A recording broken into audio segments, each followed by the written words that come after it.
What's the most disrespectful thing a teacher ever did to you? My science teacher threw my EpiPen in the trash and told me I was making up allergies for attention. I just sat there staring at the garbage can, trying not to cry. I've had severe peanut allergies since I was 4. My throat closes up, I can't breathe, and I need to go to the hospital. That's why I always keep my EpiPen in a little red case on my desk. Last week, we had a substitute for Ms. Garcia who seemed annoyed from the minute she walked in. When she spotted my EpiPen case, she pointed at it and said, "No phones allowed during class." I explained it wasn't a phone, but my emergency medicine.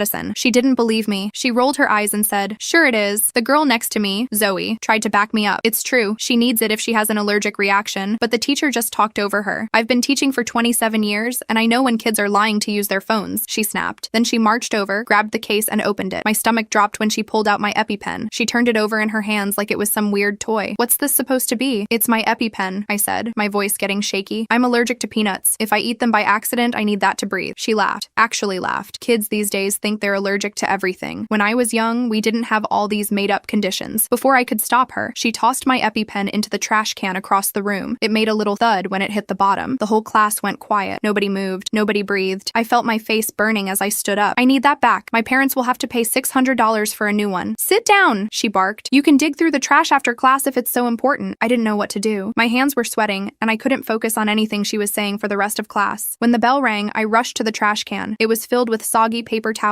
half-eaten lunches, and sticky wrappers. I dug through it with my bare hands while kids walked past, staring. I found my EpiPen covered in someone's yogurt. Fighting back tears, I wiped it off with my sweatshirt. That night, I showed my mom what happened. She didn't say anything at first, just took pictures of the dirty EpiPen and my yogurt-stained sweatshirt. The next morning, she walked me to school. We went straight to the principal's office, and I thought she'd just tell him what happened. Instead, she pulled out her phone and said, "I've already spoken with our allergist, a school board member, and an attorney. My daughter's life was put at risk yesterday. I want to know what you're going to do about it." The principal's face changed completely. By lunch, the substitute was gone. By the end of the week, the school announced mandatory allergy awareness training for all staff. Yesterday, Ms. Garcia came back from her sick leave. She had the whole class talk about medical needs and why we should always take them seriously. She never mentioned what happened, but she looked right at me when she said, "Sometimes the most important lessons aren't in our textbooks." I keep my EpiPen in the nurse's office now, but I also keep the yogurt-stained sweatshirt to remind me that sometimes you have to fight for people to believe you, even when it's about something that could save your life.